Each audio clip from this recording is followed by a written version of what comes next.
सतीमातानं दुसरा जन्म घेतलेला आहे पर्वताच्या राजाच्या हिमालय, आणि ह्यामुळे सती माताचं दुसरं जे नाव होतं त्या जन्माचं पार्वती ह्या नावानं माता सती विख्यात झाली. कुणाचे जन्म घेतला हिमालयाच्या वेळी तर पार्वती या नावानं. आणि नारदजीच्या उपदेशानंतर माता पार्वतीने एका तपस्वीचे जो साक्षात सदाशिवच ह्यांची त्यांनी काय केली आराधना सेवादान करायला तिथं चालू केलं. आणि देवतांच्या अतिघाईमुळे कामदेव तिथे गेले आणि कामदेवानं आपल्या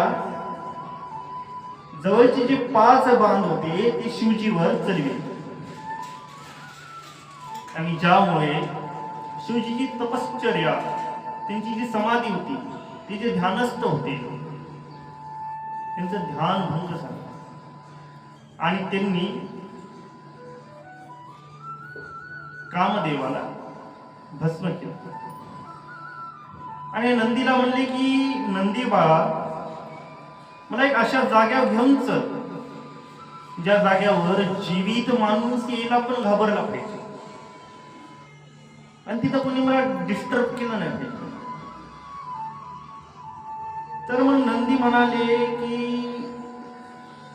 स्वामी नाथ अशी एकच जागा आहे आणि ती म्हणजे मशान. आणि मग नंदी महाराजानं शिवजीला मशान भूमीमध्ये घेऊन गेले आणि मग तिथं ते समाधीस्थ होते. पण इकडे कामदेव भस्म झाला त्यामुळे रती देवीला खूप खूप खूप राग आला